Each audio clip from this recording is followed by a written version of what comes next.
Oh,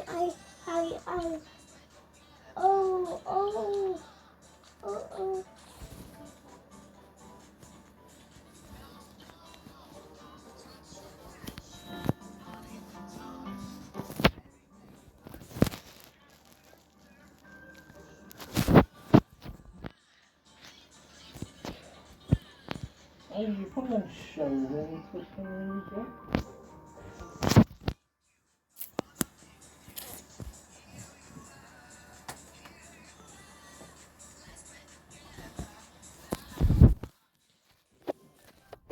What are you doing, darling? If you don't like it, put another video.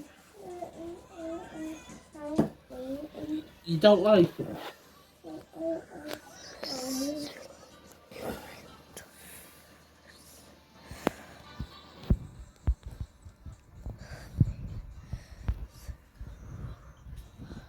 That was you a minute ago. Open the door.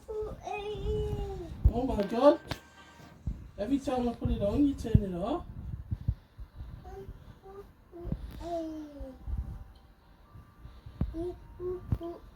Okay, now shoot your brain.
And landscape very close to Rechenica over here. And it was yesterday, it was today. So little by little we are taking the ground from north, and also we are taking the ground from this part as well. The Ukrainian army works as a big press here, so we are pushing Russia, and Russia cannot move out their forces because basically we have supplies, all of the bridges, they cannot move out. So basically we have a couple of quarries, I think, here and there for their forces, but they cannot withdraw tanks and heavy armored vehicles. Basically, Breakfast, Lou. to escape little by little, and it's better for them to start escaping very soon, because I think that we're gonna put more forces to this area to push them more faster. For sure, without adequate supplies, the winter clothing, Russia would not survive this winter in this region, and I hope till the new year we're gonna free Kherson and this part of this region. And before we go to the latest news and events, let me introduce you the sponsor of today's video. The sponsor of today's video is you, the viewer who is watching me now. Thank you so much for spending your precious time on this channel. So don't forget to press the like button to it, and let's continue watching this video. Let's go. Some of the Russian collaborators, basically the people who were put in charge for the regions or cities by Russian Federation, sometimes they just smoke in the wrong places and their cars may just explode. It happened recently lots of times. And this particular car is BMW or BMW. It's in military France, and yet we don't have information about the house of the collaborant who was inside that car. I think he was put as a mayor of the city by Russians. And this is how our BTR goes across the Oscar River near Kupiansk. This is how we crossed that faraway city to take all of the control over that place. And as you can see, the bridge is half down in the river. We have the article here saying, nevertheless, Russia got devastated. The Kharkiv region, they will continue to fight for Donbass using average weapons and artillery, and they will try to get Donbass under their control. I don't know. I think this is impossible for them to do with the resources they have. And according to the satellite images, Russia is moving their anti-aircraft systems S-300 towards Ukrainian side. They moved them out from the Finland border, so they were spotted there. Now you can see that the area is clear. Russia redesigned those systems to fire ground to ground, so they are no longer the anti-aircraft systems. They can use it as the rocket artillery systems that have more precision compared to Grad or Uragan, but still not as precise as HIMARS. We have the information coming from Congress that Russia sent down 9 wagons or carriages, the railroad wagons, to use them as some sort of the bridge to cross the Dnieper River. Maybe they want to supply their forces in Kherson region, or they're preparing the way out from that place. New Turkish-made jet Bayraktar was tested today. Actually, the engine itself was tested. The Bayraktar was built using the stealth technology, so it's a fantastic machine. It has better aerodynamics because you don't have to put the pilot on the top, so you don't have to build a canopy, and it's awesome product from Turkish factory. And here we have Belogorivka, very close to Lysychansk. Here are some footages taken by Ukrainian soldiers that we are in that particular place, so we can say that partially this village is controlled, or town is controlled by the Ukrainian army. Nancy Pelosi is again on her visit, this time to Armenia, Yerevan. Oh my gosh, she's more than 80 years old and she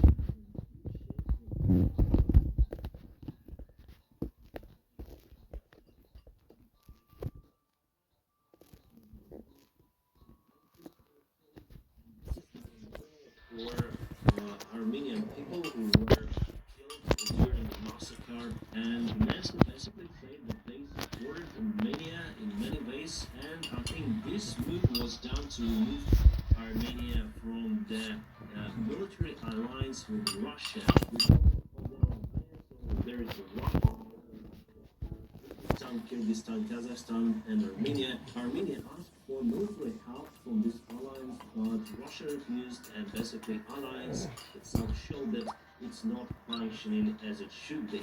I think that's the main point of this visit. So probably the United States are gonna move Armenia from that military alliance, saying that okay, we're gonna protect you at some point, but you have to move out from the Russian influence. And according to the United Nations border, Azerbaijan actually is trying to get its own territory. So the border of Azerbaijan is officially recognized with the part, with this question part that they are fighting for. There's snow this year, my friends. This photo was taken in Carpathian Mountains, obviously on high elevation, and you can see those white flies lying on the ground.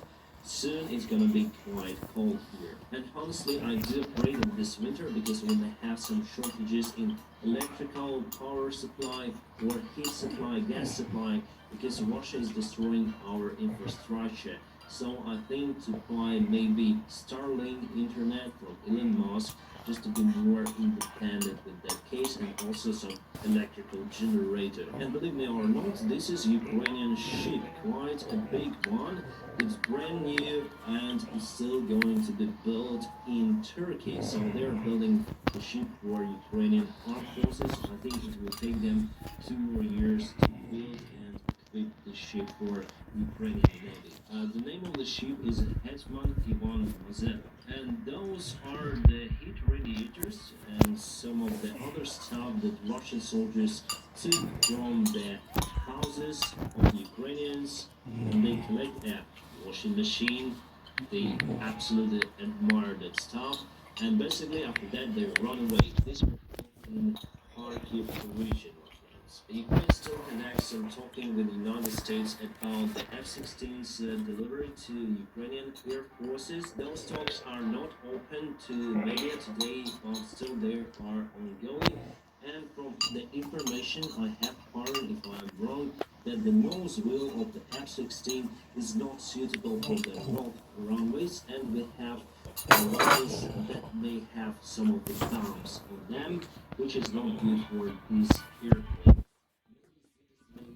Griffin is a better option for us, but still we conduct our talks with the United States to give us those fantastic airplanes. If you ask me about my favorite fighter jet, I would say F-16. And we have the news about 64th Russian brigade that did the massacres here in Bucha and Irpin, Hostomel. We have the information that just 10% of those soldiers survived this war. Today, President Zelensky said that what you see on the front lines is not a pause, it's not a standstill situation, it's the regrouping of Ukrainian forces to start one more counterattack. So we are eagerly waiting for it. And of course, after we took this big part of Ukrainian territory back, we need to put new supply lines and artillery closer to the front lines and then start the massive counterattack. Expected to start very soon. I think then the better. My friends, I'm going to keep you updated on the situation here in Ukraine. Now, don't forget to press the like to this video. Also, if you want to support our channel financially, there are some links under this video for you to do so. You may support me on PayPal, Patreon, or Donatella, whichever you like. My friends, I wish you a peaceful sky wherever you are. Have a great one.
In a few days, the SIG MCX Gen 3, otherwise known as the Spear LT, Spear Light, is going to be releasing. Are we all going to be drinking Kool-Aid?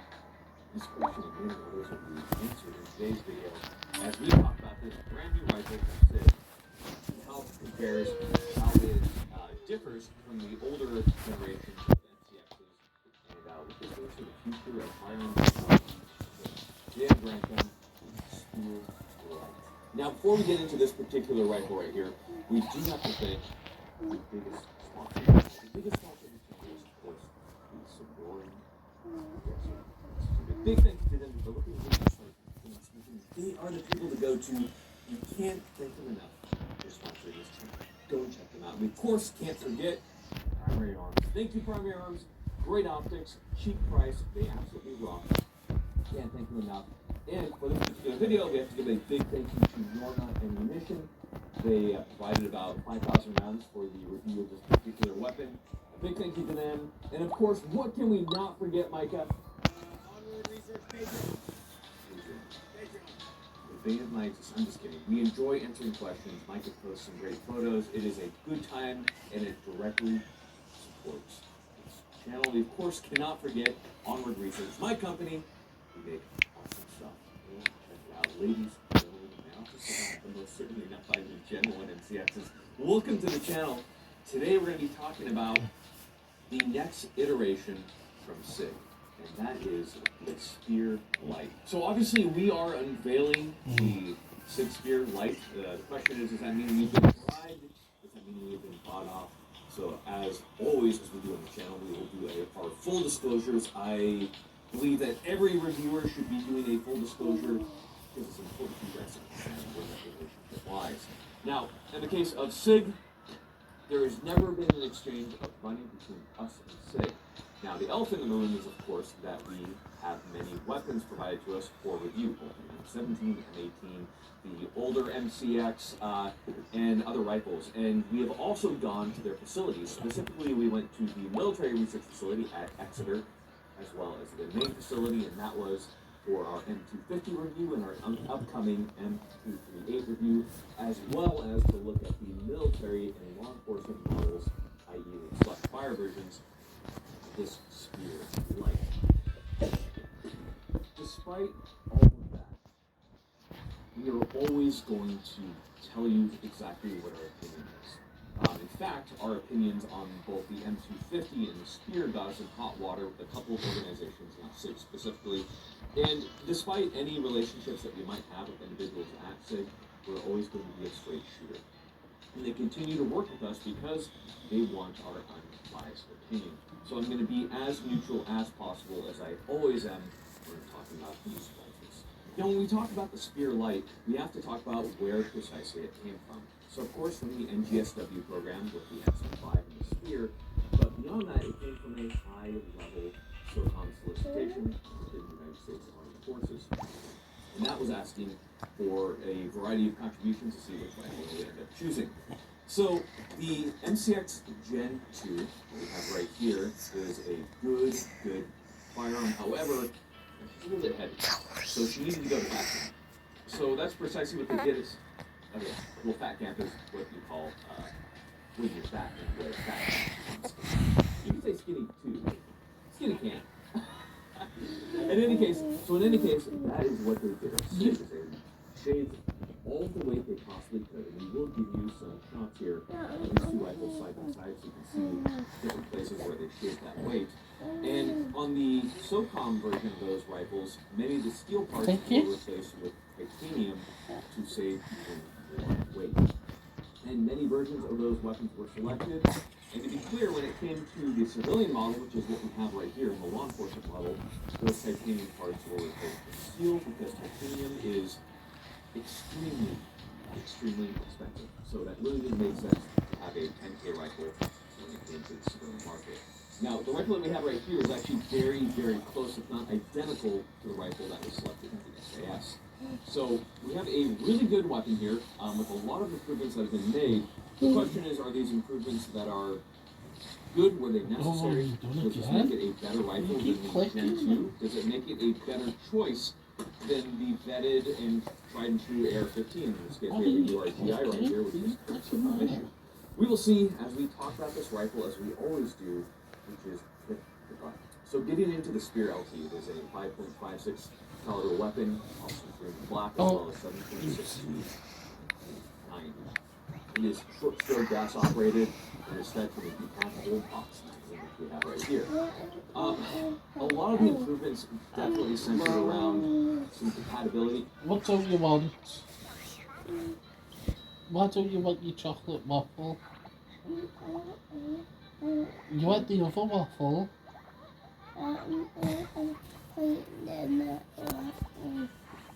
Don, why can't you speak properly? Come on. You want food? Din-dins, come on, bring your phone, let's go to the kitchen.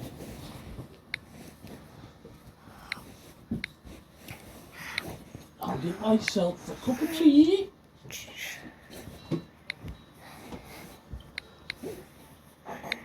Do you want sausage rolls? Sausage rolls?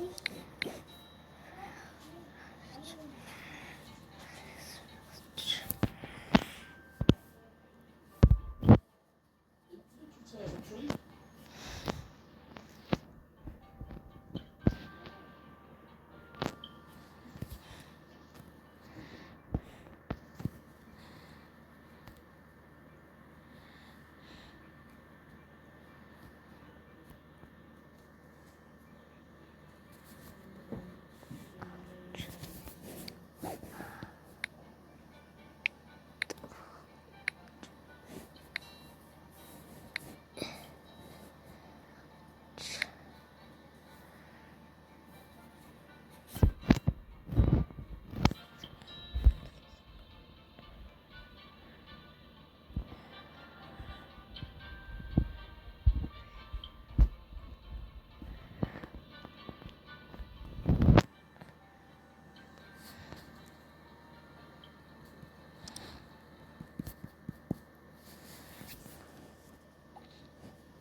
Do you want to go for sausage roll?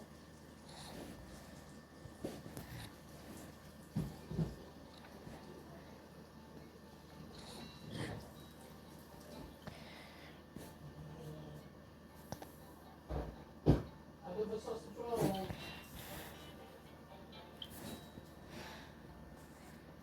No.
as well as some ammo changing issues, such as when you're changing from 5.56 to 7.62 by 39, which is where you see a lot of the bolt changes. But before we get into that, we're going to do how we always do it. We're going to go tip to butt. So we're going to go ahead and start right at the muzzle. So the muzzle is both a good and my first complaint about the weapon. My biggest complaint about this is that we have a 3-prong backpack, which I'm typically a big fan of. However, the prongs on the spear light are very short. It ends up being not a really good flash